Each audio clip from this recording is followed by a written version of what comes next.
what Jeff said? No, when I put in my earbuds, I turned the computer off accidentally. Oh, So there you go. There you go. All right, so welcome. I've got two of them. To what? Oh No, no. now it's only one. Okay. Oh, there you go. There you go. All right, so I've welcome got two of them. to what? Okay, I had to shut the chat off because I was echoing myself. So forget it.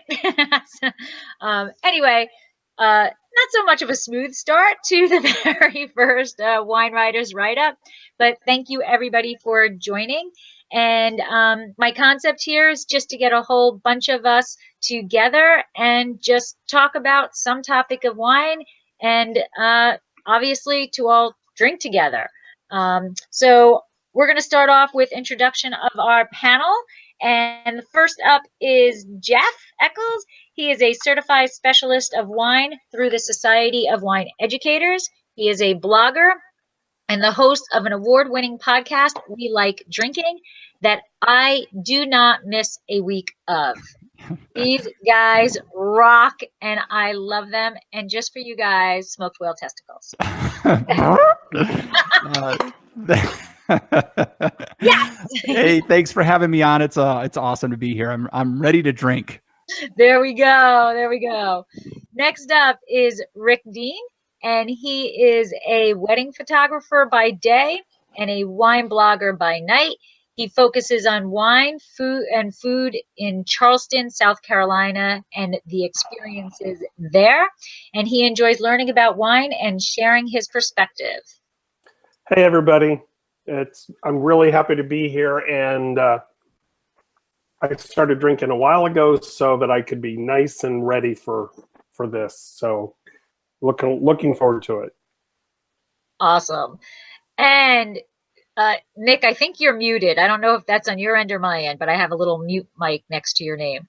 Next up is John of Tappuccino's Vino, and he is an online wine retailer, and him and his wife Irene founded it, and they specialize in importing and distributing wine from Europe and interesting wine regions in the US. The focus is on small family-owned producers with a dedication to making top quality handcrafted wine.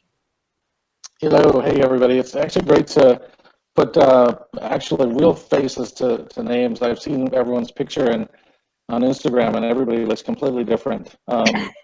Live and better, by the way, much better. And many of the people on this Google Hangout have actually bought wine from us, so thank you. And I hope when you guys taste it, you enjoy it. Awesome.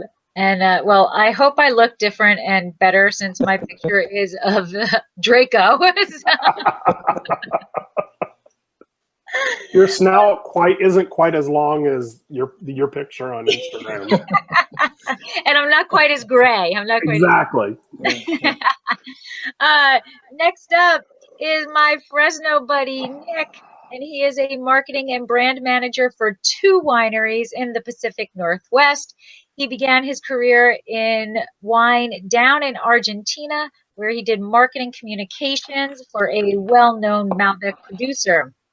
He holds an advanced certificate in wine and spirits from the Wine and Spirit WSET. I now learned how I'm supposed to say that. WSET. He's currently in the diploma class, which good luck. and Nick, what Nick? He is super handsome awesome. And awesome. Right. I didn't write that part, right? No, that's all me. That's me. And well, thanks for having me. Go ahead. What do you? Thanks for having me. Of course, of course. And Debbie Giaquindo, the Hudson Valley Wine Goddess, is a certified wine specialist and wine location specialist in Port and Champaign. She has a background in travel, radio marketing, and community relations. She is also the author of Tapping the Hudson Valley, chairperson of the Hudson Valley Wine and Spirits Competition, which she graciously allows me to judge every year, and she is a co-owner of Happy Bitch Wines and my co-host on Winefabet Street, which is a free monthly wine education program. Thank you for having me here tonight. I'm looking forward to drinking with all of you. Yeah, it's been a long time since I drank with you, Deb. I know, 24 hours. 24 hours. And if you are listening to this, I'm assuming you kind of already know who I am, but I am Lori, and my husband Michael and I own a boutique winery in Paso Robles. We specialize in producing award-winning Cabernet Franc. We are the founders of Cab Franc Day, and in addition to my microbiology background, I am a graduate in the UC Davis winemaking program. Woo! So, thank you everybody for joining, and I am so happy to be here with you guys and appreciative that you are taking your Monday evening or afternoon, depending on what time zone you're in, to be with us and to share your thoughts. First off, all right, what's everybody drinking? The most important thing. Debbie, you're all the way to the left in my camera, so you go first. Okay, so I've got Kunde Sauvignon Blanc. Nice. Love it. Love I it. call this my house wine because it's just easy drinking. It's Magnolia Lane, 2016, and I always keep theirs stocked in my house for company, especially a company that doesn't drink red wine. That's the first thing that I pull out. Awesome. Jeff? Yeah, so you got to have bubbles, in my opinion. And so I like, if I'm looking for something for every day or for something I can pull out anytime, I like to go under $20 if I'm talking about bubbles. And so for me, there's nothing better than a little Gruet out of New Mexico. They do a fantastic traditional Methiad, and I just think they hitting it on all cylinders all the time. That's awesome. Now, I'm not going to lie. I have never heard of them. Debbie Oh, was really? like, I have. So I'm going to have to They're really good. I'll have to keep an eye out on them. My kind of go-to bubbles is Chateau Saint Michel. They're, it's $13. You can't go wrong with $13, and it's always solid. It's always good, and I can savor the living daylights out of it. The Gruet is typically around 17 or 18, probably, depending on where you're at. But it's a great bubble. Yep, about But 17. They're French. They're from France too. Yeah, so Gruet and Fee. Do we want to talk about it now, or do you want to walk through what everybody's doing? So Gruet and Fee is the French. They're actually in France, and geez, if I can remember his name, Gilbert was the founder of it. He came over to the United States like in the 50s, I think, and he found that there was other Europeans growing grapes down in New Mexico, and he had always wanted to do something over here. And so in 1984, they started some plantings in New Mexico. He sent two of his kids over and said, "You guys are going to go make wine." They do primarily, it's usually a 70% Chardonnay, 75% Chardonnay, 25% Pinot Noir. So kind of a classic blend. Their first release was 1989, consistently 90 points, Wine Spectator. They've been in the top 100 a couple times, I think. Oh, I've been living under a rock. What's that? I said I've been living under a rock. Yeah, I mean, I think in sometime in the 90s, I think they sold 1 million bottles in a year or something like that. I mean, you should be able to find this just about anywhere. They do a rosé, they do a demi-sec, they do a Grand Reserve, they do a Grand Brut Rosé Reserve, and they've got a Sauvage brand that's no dosage, completely dry as well that they do. So, wow, yeah, I'm gonna have to look them up. Seriously, under a rock, I guess. I don't know. All right, John, what you got? I am drinking Venti today. Nice. So this is, we live really close, maybe an hour from Wente, an hour and a half on a bad driving day.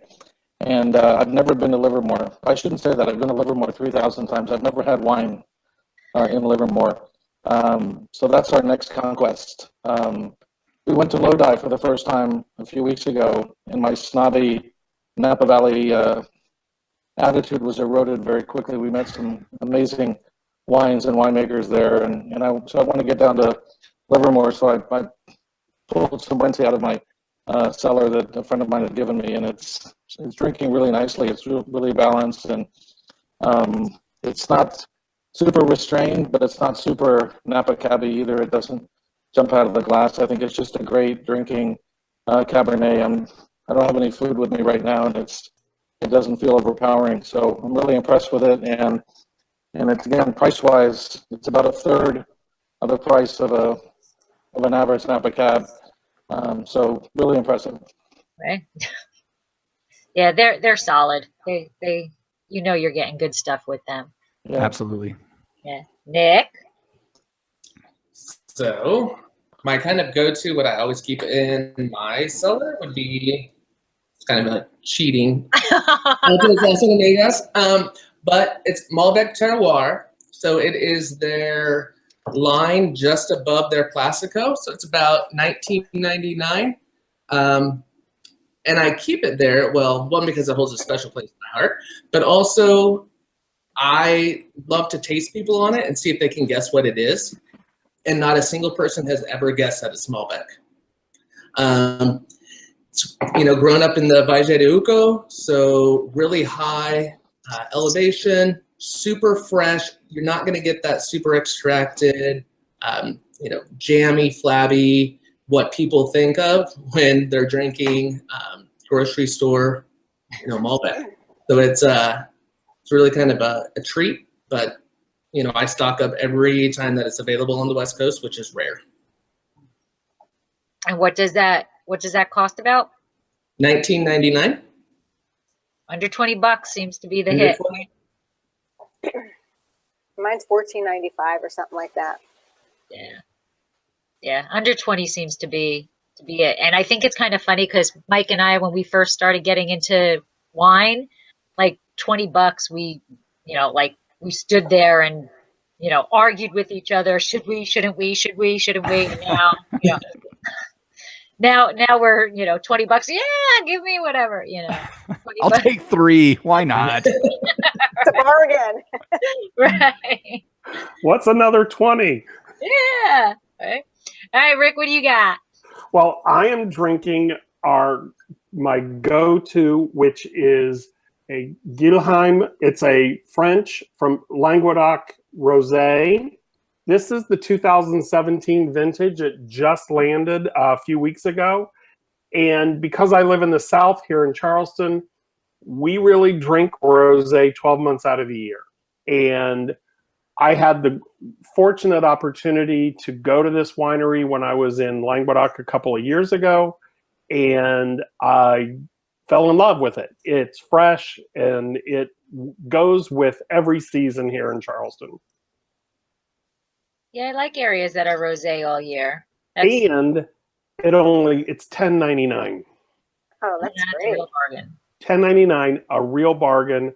I saw it for sale in Massachusetts, and it was $12.99. So I mean, it's going to be below $15 pretty much anywhere you go. That's good. That's good. That's real nice. Yeah. So my go-to, for people who know me are probably going to keel over in shock that the bottle I'm going to lift up is not the bottle that they're probably thinking I'm going to lift up. Drum roll, please. So my go-to wine is Pine Ridge, Chenin Blanc, and Viognier. Good stuff. Yeah, that is a nice little bottle of wine. It is. It is a great wine. I always have it on hand. I always serve it when people come over. Get them in the door, give them something that I know they're going to enjoy while other people are coming. And when I first found this wine, it was like $9.99, and it is now vintage after vintage has creeped up, and it is $14.99 now. And when I was looking them up, they have like this wine, the Chenin Blanc Viognier, actually has their own website now. So Really? yeah. So Pine Ridge has their wine for, has their website for the Cabernet and all of that stuff. And then it is actually Pine Ridge CBV is what the website is for this particular wine. And is that a California wine? Yes. Yeah. And they source it from all over, so it is legit California. But They're on the Silverado Trail. Right. They actually have vineyards all over now, which I'll get into in a little bit. They have vineyards all over now, but they were originally right there on the Silverado Trail, and now they've kind of sourced out. But I'm guessing if that bottle has their own website, that got its own Instagram too. What? It's got its own. Oh yeah, it's on Instagram. Yeah, and Facebook. Holy cow! Yeah, it's its own entity altogether. I'm gonna have to look for that down here. I've never seen it. Oh really? It's a it's a good wine. Now, what I'm saying, those who really know me probably would be assuming I was raising a bottle of Ferrari Carano Fumé Blanc. Because I am the biggest stalker of Ferrari Carano there is. But I thought I would go, throw a little curveball into it. But I don't know if you can see in the camera. I haven't had this in a while, and I poured it, and it's got bubbles. It's got some effervescent in there, and I don't remember it being effervescent in the past. So you guys who drink it, it tastes fine and it smells fine, but it's got a little petulance in there. It's got some bubbles. Has it been bubbling consistently since you poured it? Well, this has been sitting for a little bit. This glass is what's left of what was poured before we got on, so about 40 minutes ago. Okay. And there's a few bubbles in there, but not, so they are dissipating, but there are still some bubbles in there. It's still good, but I thought it was interesting. The price keeps going up and up and up. So people are finding them. I don't think I've had anything but that from Pine Ridge, honestly. Yeah. Right. No, I haven't either. In fact, when I went to go look them up, I was like, oh, they're known for Cabernet? Right. I don't think so. Not in my house, they're not. All right, if you say so,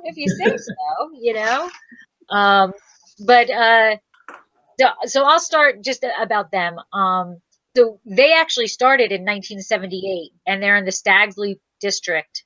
And they're known for the vineyard is actually really pretty. Not that I saw it live, but there's all pine trees along the terraced vineyards. So that is where they're getting their name from. But now they're all over. They're in Howell Mountain, Oakville, Rutherford, Carneros. But they are sustainable. They are certified Napa Green. So I always like it when I like a wine and they're certified that way, Absolutely. And, it's just a little bonus in my eyes. I don't know. How do you guys feel about being certified sustainable or organic? Personally, I think it's nice, but from the winery side, it's kind of a pain. So as long as they're doing, things that are, can be considered organic or sustainable, I don't care if they go through the red tape of getting that certification. Would anybody buy a wine specifically because they are, or not because they're not? No, like it doesn't affect my decision making at all. I just want to know that they're taking care of the earth. Yeah, I mean, I like to see it. and I always like it when I find somebody is, you know, performing sustainability in their practice. But I would not, my decision would not go one way or the other based on any of that. You know, it's interesting. We were in Oregon back in November, and we were staying at Youngberg Hill, and we bought some of the wines, which are now on our website, and we spent a few days with their winemaker. And I asked him if they were organic, and he said he actually is practiced as organic, but not certified, because certified organic is worse than some of the other practices they could use. So, for example, sulfur, you can dump sulfur in the vineyard, and sulfur is poison, and their house is surrounded by the vineyards. His children all live there. They're all under 18. He's got a couple of dogs. He has cows on the property, and his point of view was, I'd rather put something non-organic in the vineyard that would violate the certification than actually be organic and dump poison, toxic sulfur and ruin my children or my livestock or my pets. So for me, it's more about, like Rick said and others have said, do you take care of your land? Are you expecting that property to be around 100 years from now? You know, are you, you know, people who use Roundup and spray poison, you know, that's a whole different story. But I think organic and natural has as many faults and detractions as anything else does. Anyone else? And you know, as a winemaker, it can be limiting, you know, and there's times where you have to make decisions to save your crop or to fix, you know, if something's going wrong, you may have to do something to the wine to try to correct it. And if you're bound by these rules to have this label on your bottle of wine, not to mention the price tag that you have to pay to be able to get that little label on your bottle, you know, if you're a winemaker, you need to do your job. And to me, that certification doesn't trump the work that you need to do. Right. I agree with that. And I mean, people have such issues with certain things, you know, like sulfur is like, oh, you know, the end of the world with sulfur, you know, and it's people don't really understand what it does and how it works. You know, it's media, you know, it's, you know, they're blowing this huge issue, and they're not really understanding what it does.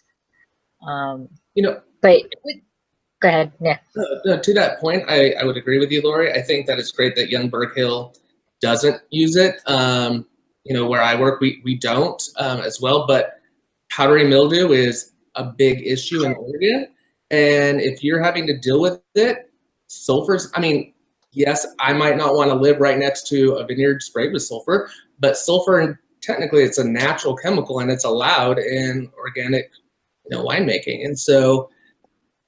I don't have a problem if I don't have to, I guess, live in it and breathe it every day, but right.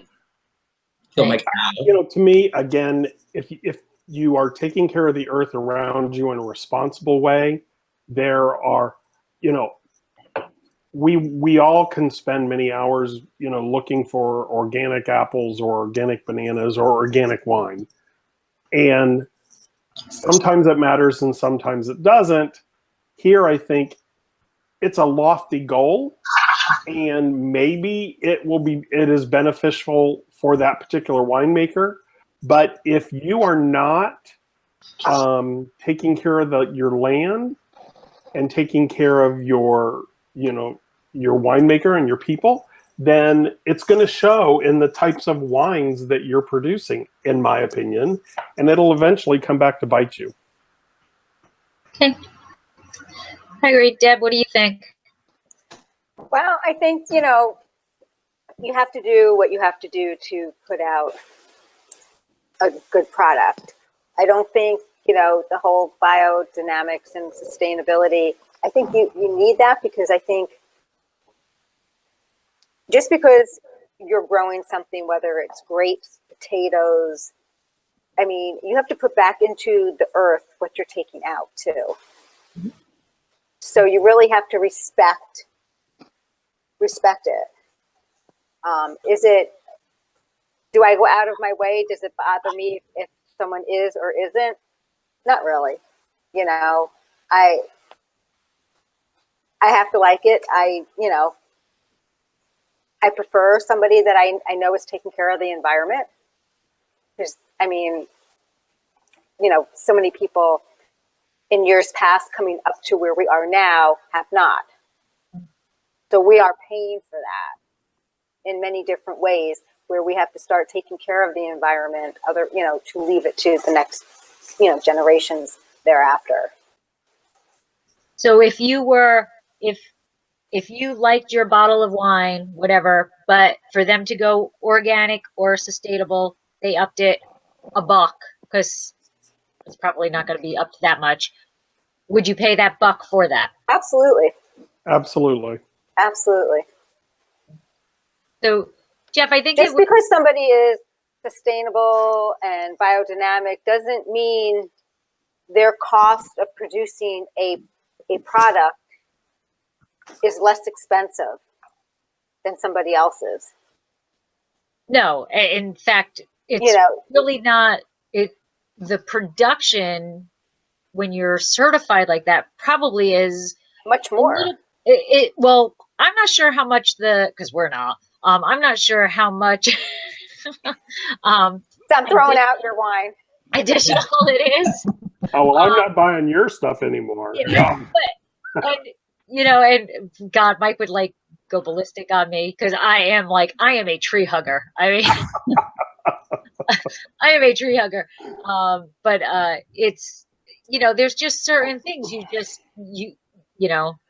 I don't think the production is so much more money, but the regulation and the document, and Nick, you probably, the documentation that goes along with getting that certification and maintaining that certification and changing the facility to fit the specifications. That's where the money is. Absolutely. Not in the Nope, not at all. It's all in that. It's all in getting that label. It's not in what you're putting in the bottle. I mean, you're putting a great wine into a bottle. You're taking care of the earth. I'm speaking to you, Lori. I mean, you're taking care of things, right? So having the certification or not is not going to determine whether or not your customers purchase your wine. To me, you're a responsible winemaker.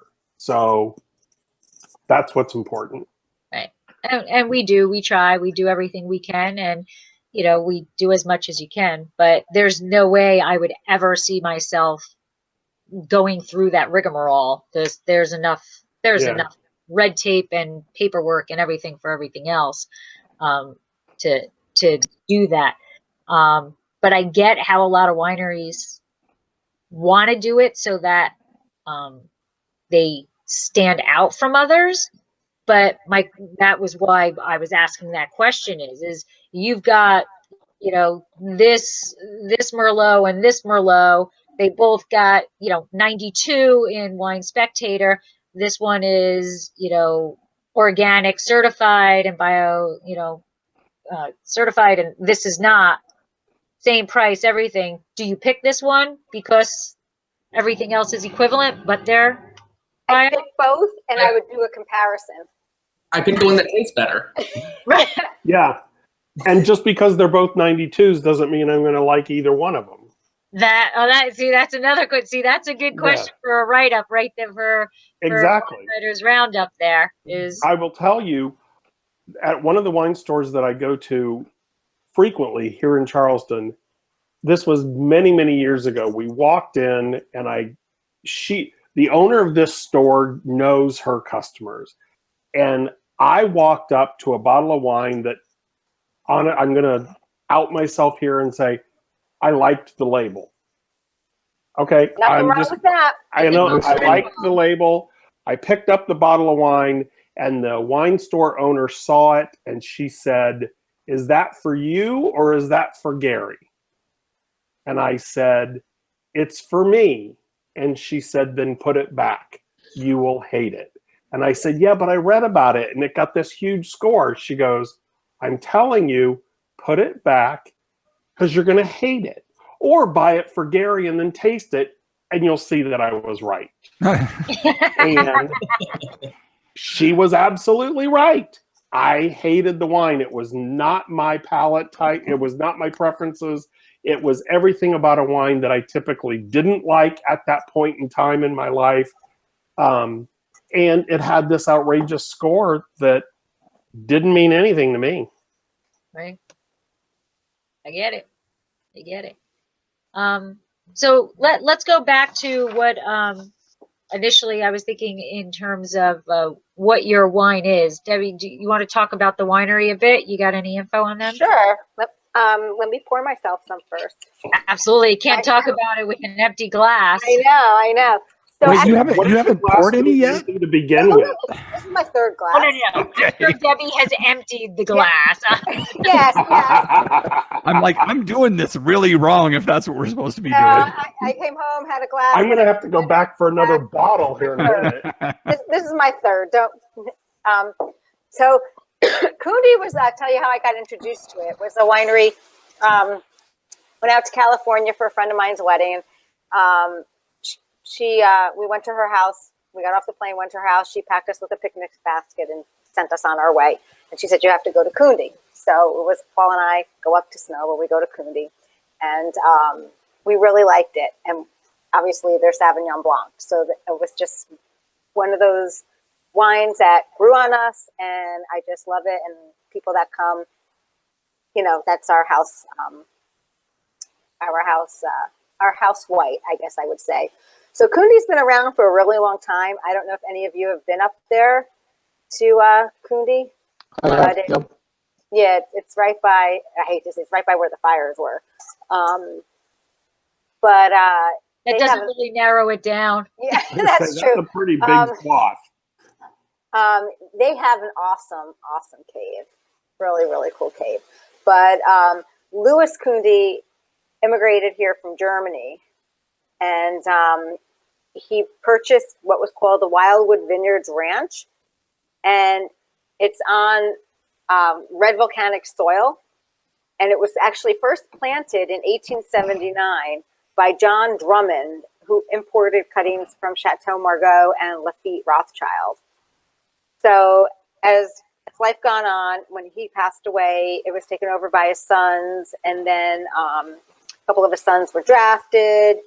But even today, it's still within the family, I believe.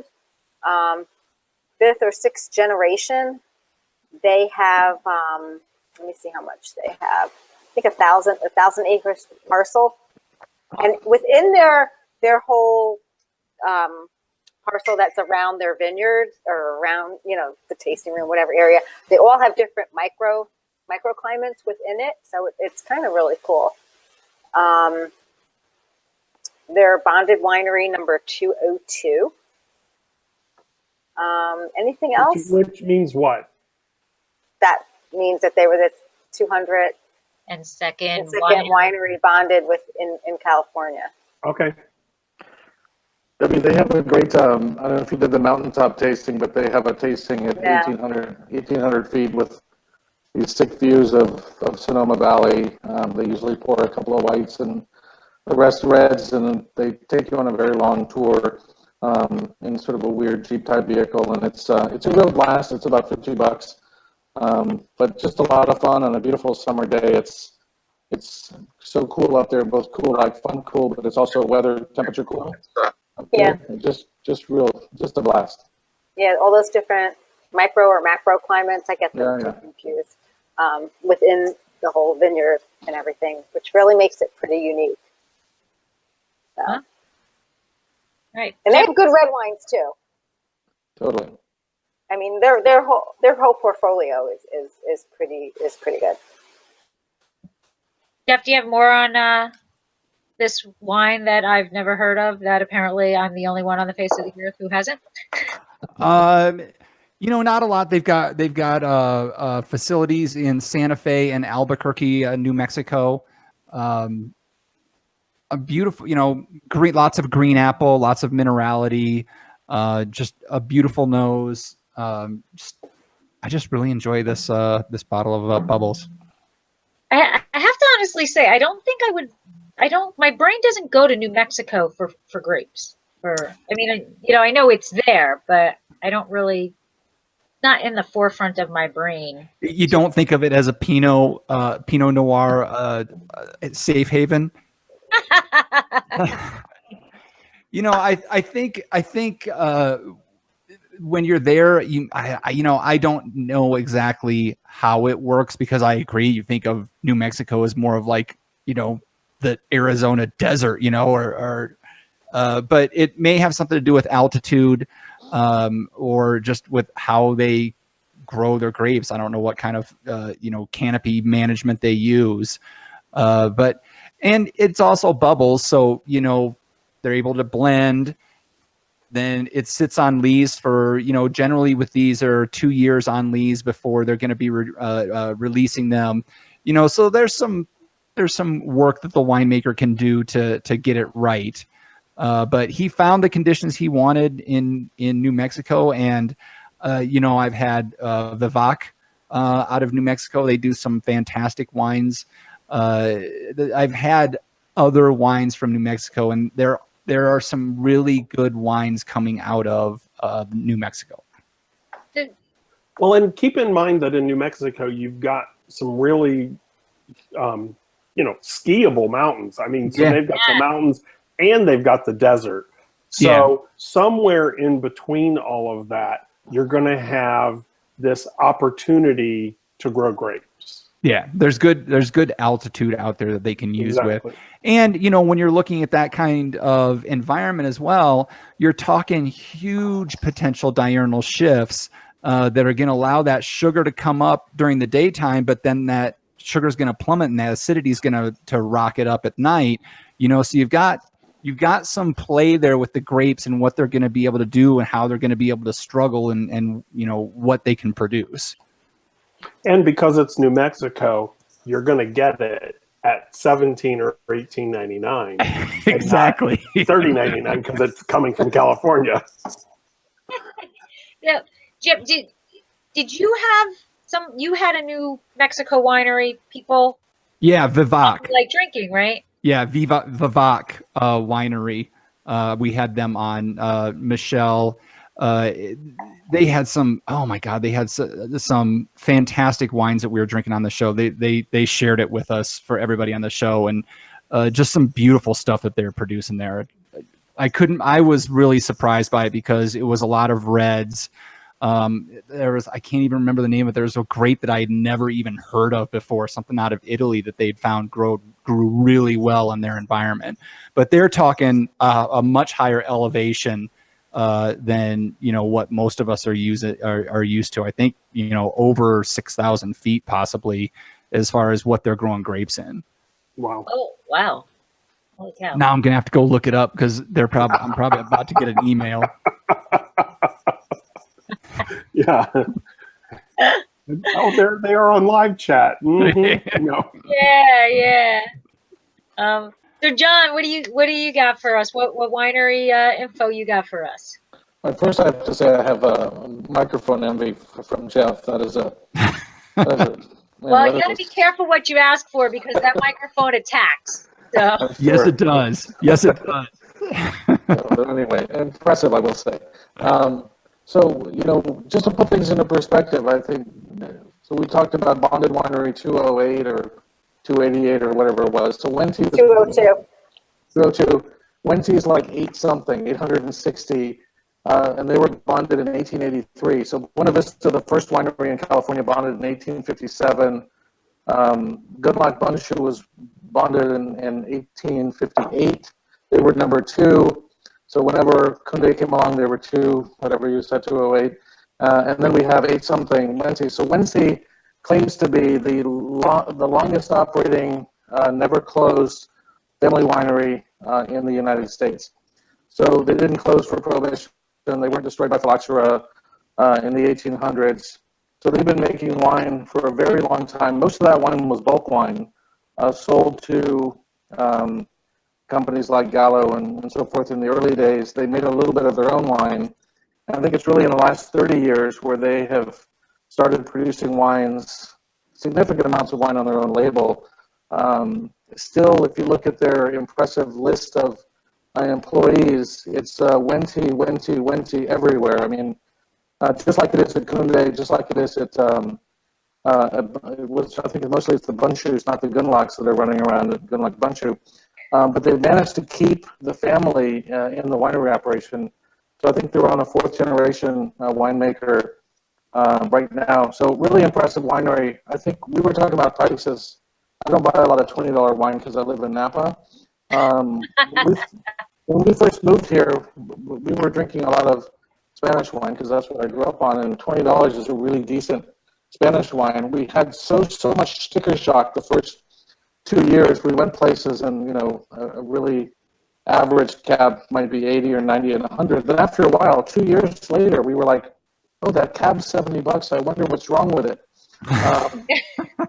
Well, that's the sort of the bad thing that happens to you. And then people would tell us about Washington cab, and we would laugh, and then we would taste it and think, oh my God, it's just as good as anything else. And that's what I feel about this Wednesday wine. So obviously they've been doing it for 130 years or so. They've been doing it in the same family, in the same set of traditions. They have a region that is, they have great soil there. It's also a region that has the diurnal shifts that Jeff was talking about, where it gets really hot during the day, but because they're in that valley, it also gets really cool at night. So that actually has a really good benefit, and they have a tremendous amount of wind that blows through there. So it creates a dynamic, I think, that's really unusual. So I'm going to run down to Livermore sometime this spring. If you guys, some of you guys know Kent and Robin from Appetite for Wine, they were there this last weekend, and they raved about it, and they posted some great pictures and some stuff on Facebook and Twitter.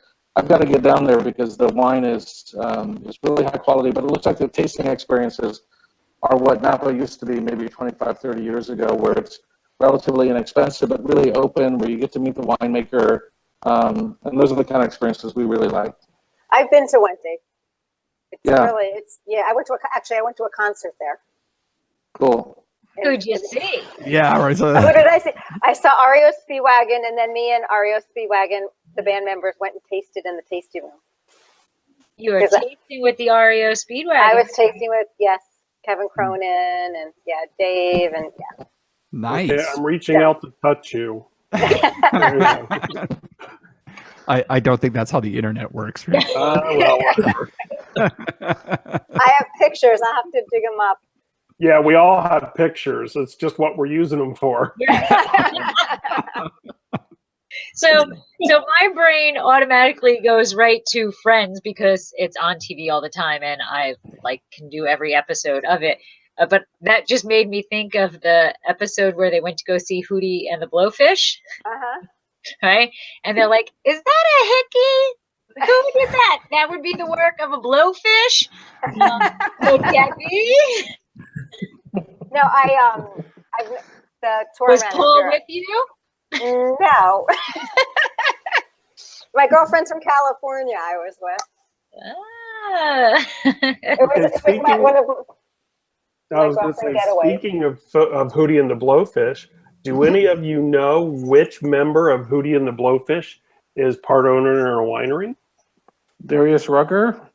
It's the only name I know. I was going to say that. I don't even know his name. It's the guy with the long hair and the thing. Yeah. Well, if he has any long hair and the thing, I don't know. Yeah. But it's the bass guitarist. He actually, I just went to a wine tasting, and he's part owner of, and they're in Sonoma County, actually. Wow. There's quite a few rockers. Train has their own one.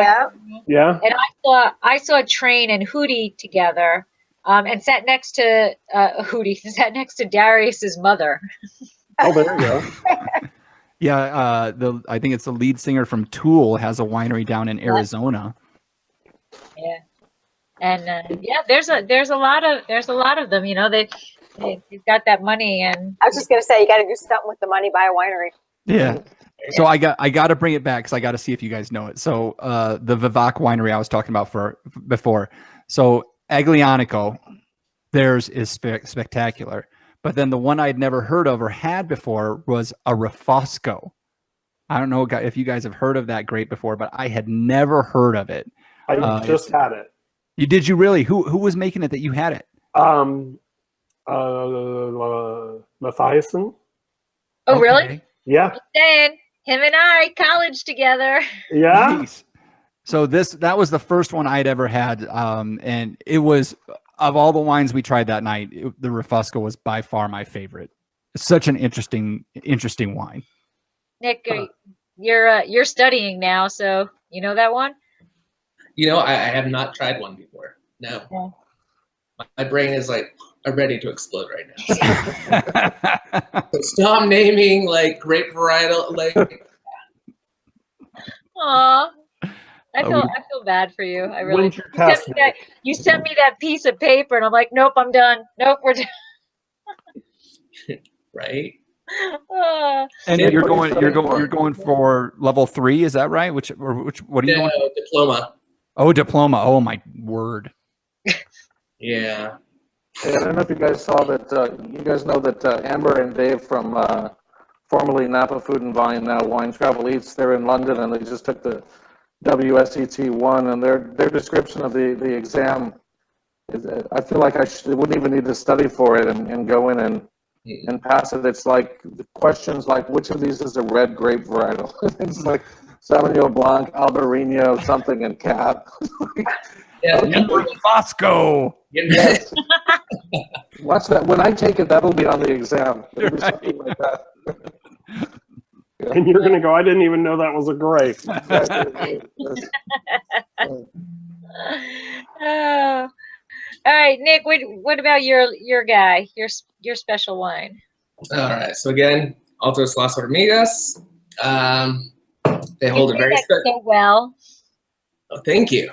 I probably say it really well just because that's the winery that I actually cut my teeth on, working in the industry, moving down to Argentina. Founded in 1995 by Antonio Moriscalchi and Alberto Antonini. Alberto Antonini is a famous Italian winemaker who does consulting around the world, even like Sagaccio and Sonoma. He's their consulting winemaker. Let's see. The name, Altos Las Hormigas, it used to be Altos Las Medrano, which is the town where the actual bodega is at. But when they planted the vineyard, all these little ants started to eat the baby vines. So, and all the field workers basically said that the ants owned the land. So what they did is they spread little ant ashes around the vineyard to kind of detract them. At which point, once the vines wait, ant ashes? Mhm. Like they burned ants and spread their ashes? Like you can actually purchase ash of little insects to detract insects. It's natural. It's organic. they're organic. It's organic. It's like a warning, right? It's like a warning. Yeah. Exactly. And so Saying it's organic, Nick. That's okay. We're gonna go with it. but that is how they decided to change the name to Altos Las Hormigas, because the ants really own the land there. So they have the couple vineyards down in the Luján de Cuyo area, but then up in the Valle de Uco, we're talking 4,000 to 6,000 feet elevation. Vineyards in the Altamira, Vista Flores, and Gualtajerí area. That's where Gualtajerí, Tupungato area is where this particular wine comes from. A lot less of the limestone soils that they particularly like to use. It's more gravel, so free draining, but the vintage that I'm drinking right now, first time I've actually had this vintage, it's 15. Tastes a little young right now, and that's because they actually harvested about 15 days earlier. And that's because the heat in December and January was super hot. And they're trying to go away from that extracted jamminess. So they picked early. It's really coming together. Nice, red fruit, bright acid. Not what you expect from a Malbec. And one thing I love about Argentinian Malbec, especially from smaller producers or ones that you can actually find there and not here in the States. It's like a $20 bottle drinks like a $40 bottle. $50 bottles, you're getting, you know, something equivalent to California $100 bottle. And so this was aged 50% in stainless steel, 25% in concrete, and 25% in foudre. So there you go. Very good. Hey, Nick. Oh, and they use Pedro Parra, who is a terroir specialist who travels around the world digging soil pits and working with wineries to talk about their soils. So, you know, when they talk about their terroir, they know what they're talking about. So that's my shameless plug for a winery that I love. Near and dear. Exactly. Love it. Hey, Nick. Uh, All right, Rick, what you got? all right. Well, like I said, I'm drinking the Molinda Gasak Gilheim Rosé. This is It's a mouthful. It is a mouthful. The name of the winery is Mas du Mas de Gasak. It's the Gasak Valley in the Languedoc. And if you're picturing France, folks, you know, you've got Provence over to the west or to the east, and you've got Languedoc over to the west, that actually butts up against Spain. And this winery is not that, you know, they're kind of like right at the beginning of Languedoc. So when we were staying in Provence, it was just an hour's drive over there. The first vines were grown in this valley in the 8th century. So there have been vines growing in this area for centuries, of course. Charlemagne was involved in making sure that they were well taken care of, etc.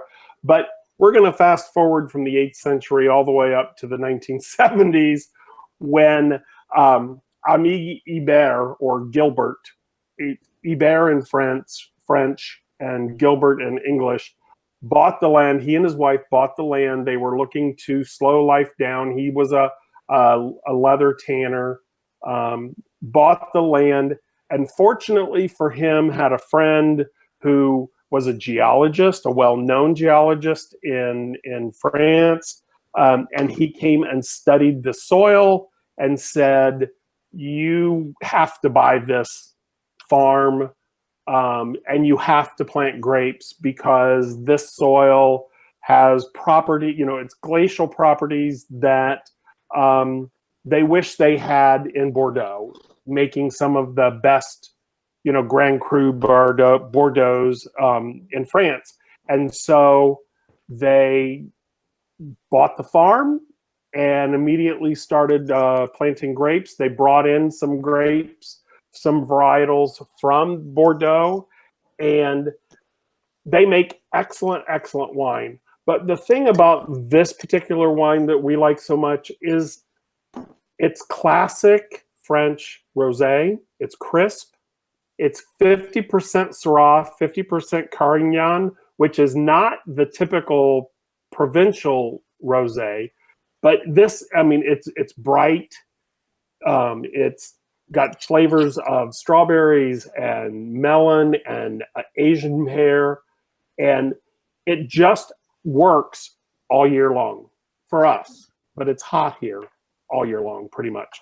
And you know, it doesn't hurt that when you travel thousands of miles and you get to go to the winery and you're walking in their fields, you tend to get an affection for them.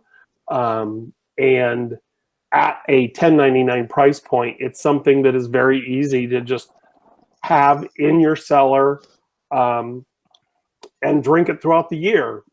We had just finished our 2016 vintage about a month ago, and so we had a little bit of a lag. We were, you know, what I was saying, we were drinking rosé remnants that we could find in our cellar, and cellar means one of many wine freezer or refrigerators that we have. But it's a great wine. They're great people, and for every day, I love 1099. 10.99 is good. Yeah. You can't beat that. Yeah, that's a six pack. That's a case right there. At Yeah. 10.99. Honestly, I don't know how they make it and sell it so that we can buy it for so little. Yeah. It baffles me. It absolutely baffles me. I mean, I can close my eyes and picture their seller. I can picture their tanks. And how are they selling this to us for $10.99? I don't know, but it's great. Doesn't it always like baffle you between the cost of the bottle, the cost of labor, and everything? How the prices? Let It me tell you, does. from our end, it blows my mind when I see a $7.99 or a $10.99 bottle in a store, because there's absolutely no way I can get anywhere near that. You know, And then when it's shipped and, coming from overseas and it's on a container ship, right? come on. And John, now you know that aspect of it, the importing of it. Like, I mean, how long when you take a wine from out of the country, how long is that in I'm blanking on the word customs, whatever. Customs. Yeah, thanks. Customs. We'll Like, clear customs usually the same day, but the wine. So we have to go from the winery to a port. So for example, our Croatian wine has to drive all the way around Croatia through Venice down the coast to La Spezia. That's $500 for one pallet. Then the wine has to get on a giant container ship that comes to New York. That's $1,000 for one pallet. Then it's, believe it or not, the truck. Thank you, unions. The truck from New York to California, that's another $1,000. So when I look at, I was at Whole Foods the other day and I saw a Sauvignon Blanc from France for $4.99, and I almost tipped over the display. I was like, this is absolute bullshit. It's not fair. I don't know what these people are doing. I have to put Oh, sorry. I Well, was gonna use it. That was French, by the way. That was French. okay. Just bleep it. Just bleep it. So I think about, like, I know that it costs me about $3 and something a bottle for the entire shipment on a pallet. Now these guys are shipping more than a pallet, but $4.99. Honestly, my guess is they shipped it in bulk in a giant bladder somewhere on a ship where it was probably 30 cents to ship the wine, and then they rebottle it in the United States. A lot of these wines, I don't think anything under $10 can be a quality bottle with non-bulk shipment, just because it's impossible. I mean, just the taxes that are paid per gallon, just the taxes and excise and duties that when you enter the United States, it seems unlikely to make it. So it's frustrating for us because I can't get a wine from Italy that I buy for $4. I can't sell it for less than about 15, just for the cost of getting it here. So when I see a $9 wine, I think, my God, what am I missing? What did they have to do to get it there? Yeah, exactly. Now sometimes it's scale, right? So if you're sending 1,000 cases, or 2,000 cases, or 5,000 cases of some wine, then maybe it's 30 or 40 cents a bottle. But still, a $4.99 Sauvignon Blanc is pretty hard to fathom where that price could have come from, even for people who don't have to pay a mortgage on the property because their family's owned it for 1,000 years. And I mean, just the cost of production has got to be more than $4. So that's interesting. That's really interesting, John.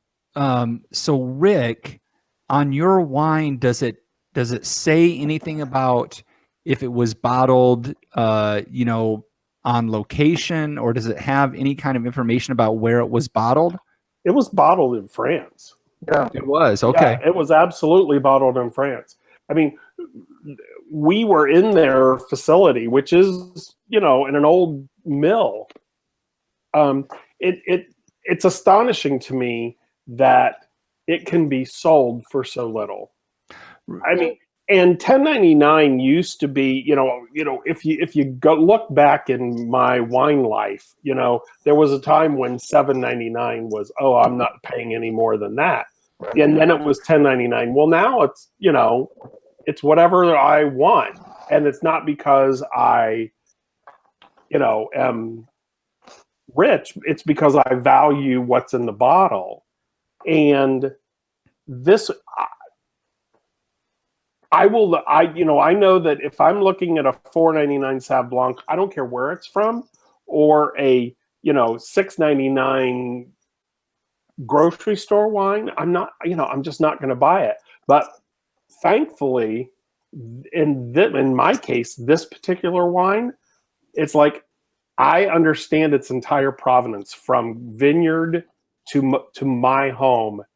And that's just it's a value that unfortunately for you, John, stinks. It does stink. I'll tell you, how many of you guys were at the Wine Bloggers Conference and went to the Carignana tasting? So one, I was there. Yeah, so as someone that grew up, my mother would only drink Rioja wine, so we didn't drink a lot of, even like Ribera del Duero was like prohibited in our house until fairly recently.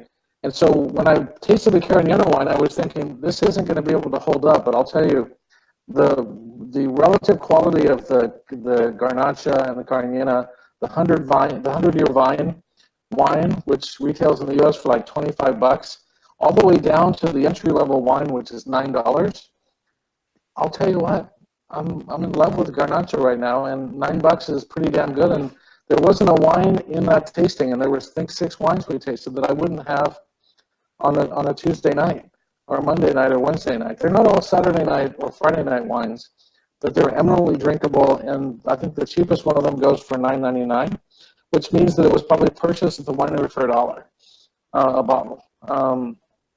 So that's incredible. That's incredible. Absolutely incredible. Yeah. So Rick, I'm gonna springboard off of what Jeff was, I think, getting at. When you flip that bottle around, Mm-hmm.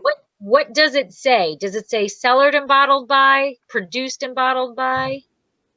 Is that where you were going, Jeff? Or Yeah, it was. Yeah.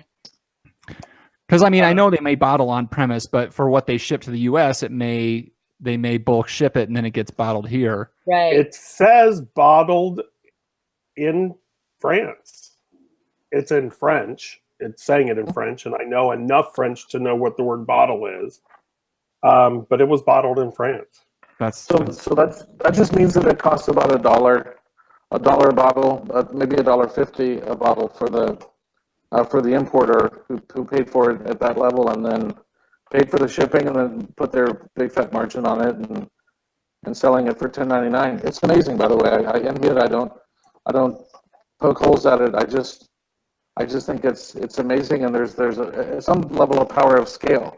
So they can't be bringing just a few cases of this. So they're bringing a lot of it, so they're getting the benefit of scale.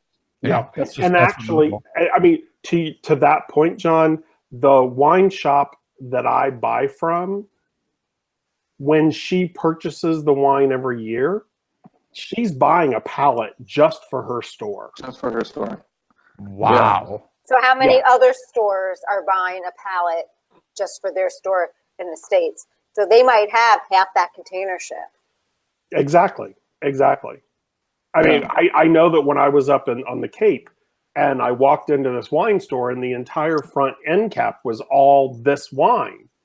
And I was like, oh my God, I can't believe you have this. And they were like, well, yeah, we buy a pallet every time it comes in because it's so good.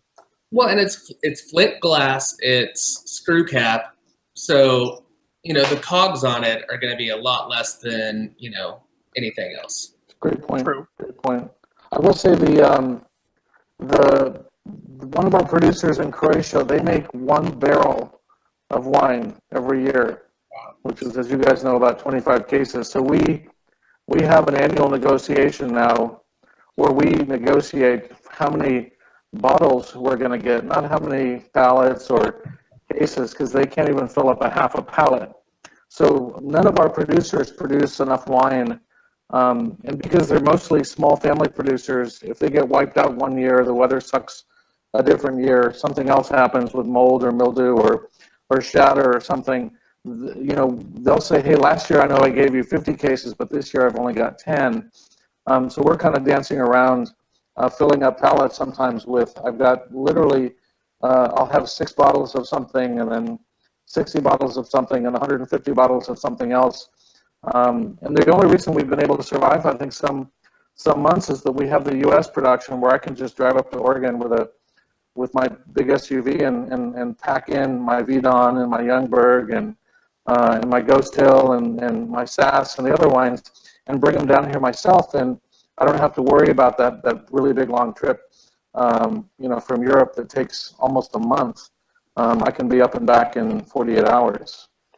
But that's one of the things that you do that so many other wine retailers don't do, is you're looking for the small producer, the family producer, and the fact that you're looking in Croatia, to me that was incredibly appealing. And I don't know whether any of the Croatians wines that I just recently bought from you or any of that from that segment that, you know, only makes that little bit. But, all of them. But the reality of that is that there are very few stores in most American cities where you can walk into and find Croatian wine. And if you're a wine geek like I am, you want to try it. You have to. You know enough about wine's history that you have to go to Croatia to taste what the beginnings started like. Yeah, and so that's a niche for you, and you should be willing to pay for that. Definitely. Well, thank you. Yes, and we are, but it's a little bit like being organic, right? There's a penalty to it, which is that you know, there's not a lot of consistency to the process, and whereas a big importer like, you know, Chambers and Chambers and these companies that do billions of cases, you know, they've got a commitment from a winery for 10,000 cases every year. And they know it's going to taste the same, it's going to look the same, it's going to smell the same, it's going to be the same price.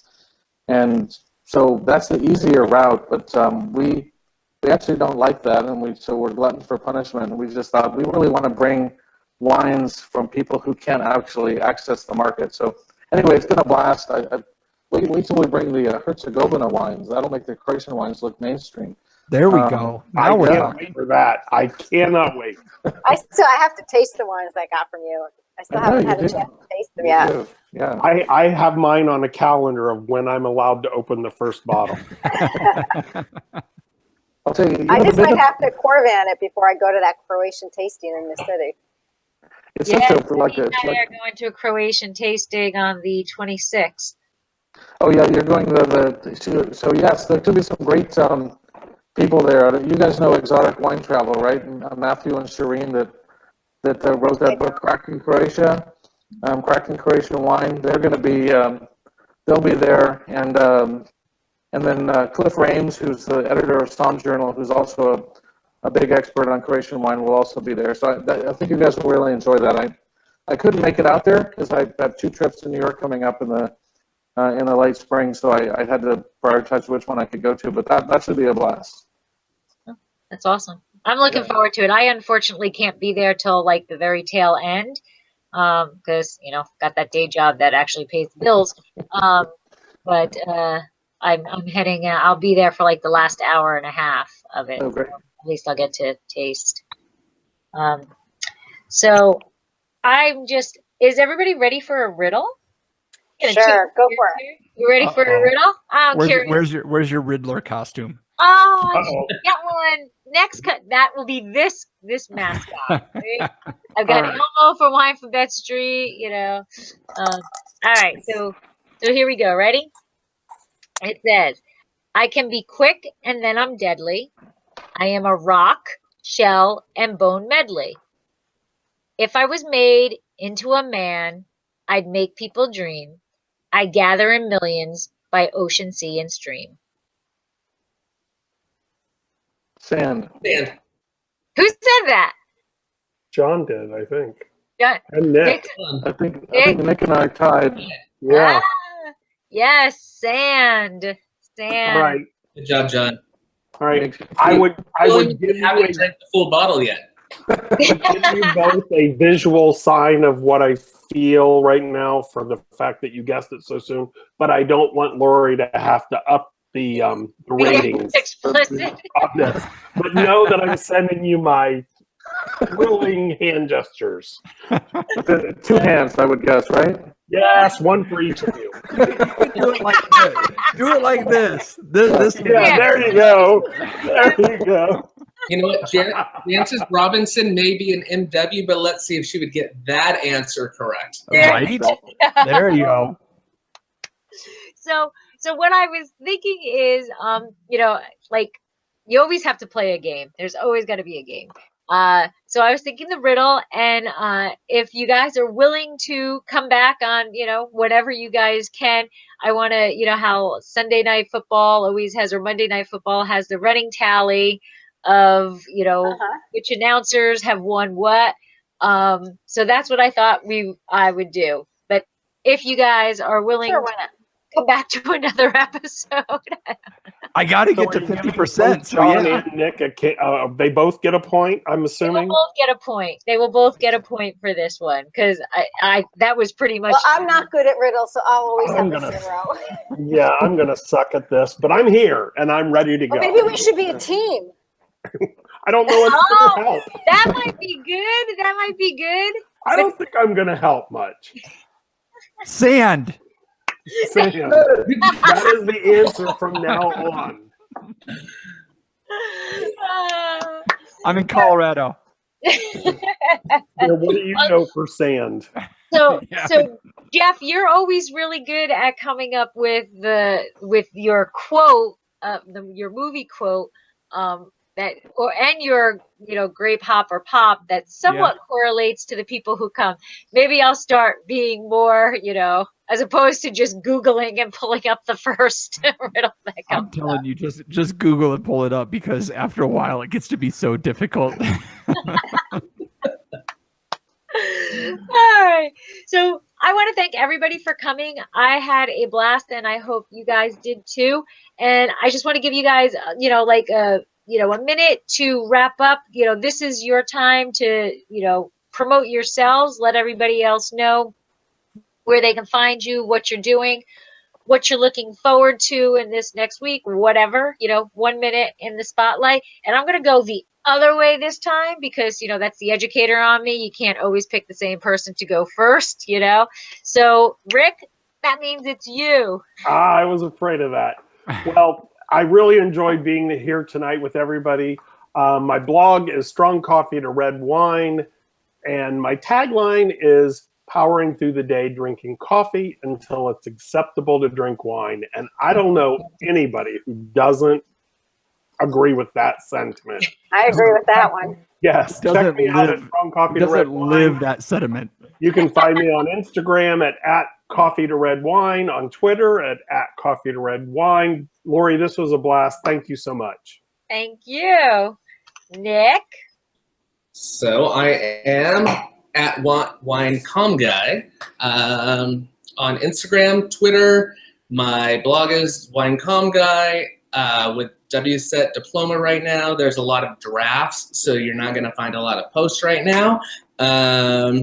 But yeah, again, at Winecom Guy. And also when I'm not drinking this as in my everyday wine, it's probably Dracaena, Cab Franc. Oh, I love you. Oh, What a sucker. that's And shameless. possibly a Syrah Rosé.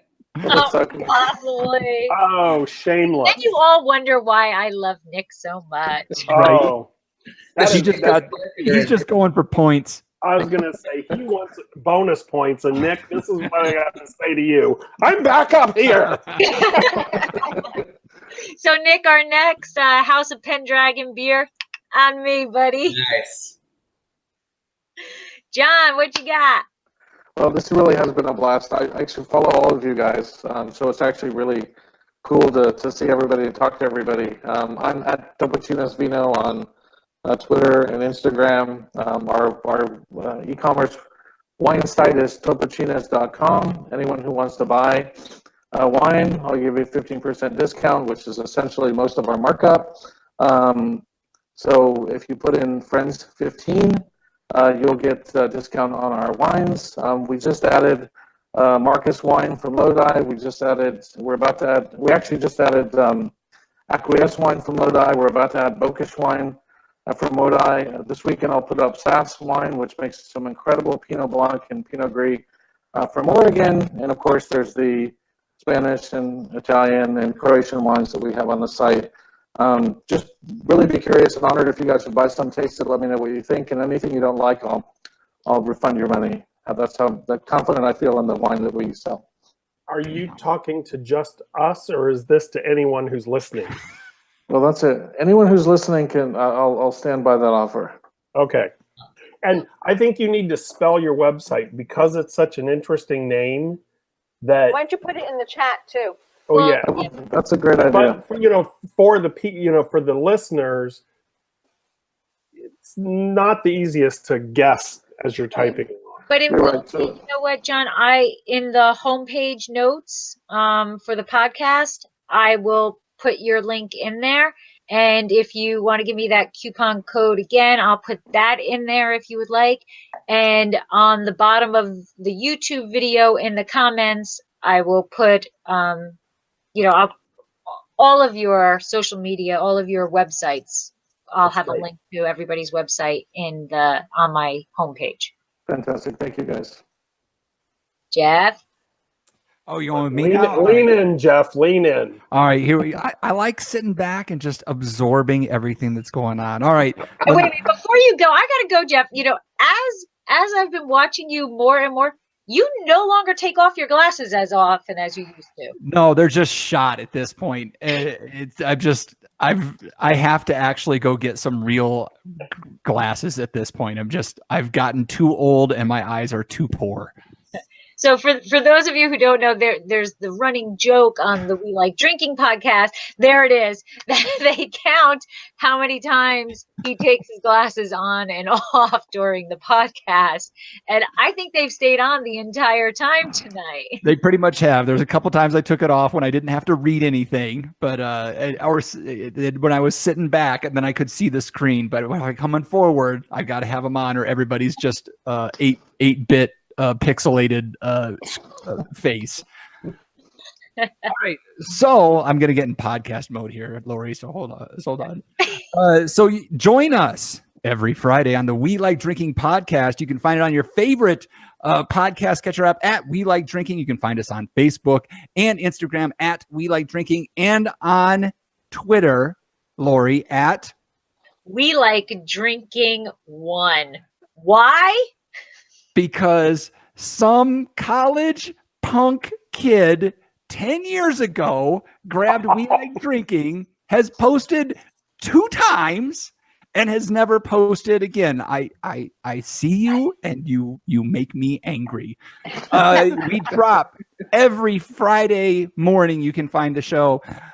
We have awesome guests. We've had Lori on the show, winemakers, beer makers, the whole gamut of the drinking universe that we have on the show. I think I'm going to get some of the people around this panel on here on as well in the near future. Hint, hint, wink, wink to all of you that I'm looking at right now. That is where you can find the award-winning We Like Drinking. Award-winning. And you are also offering a special deal right now, too. Absolutely. We got all kinds of cool stuff going on right now. If you have ever heard of EcoVessel, they are a insulated product for storing your water, storing your beer, storing your wine. We are giving away 2 64-ounce growlers, and those come with an infuser, so you can put like lemon in your water.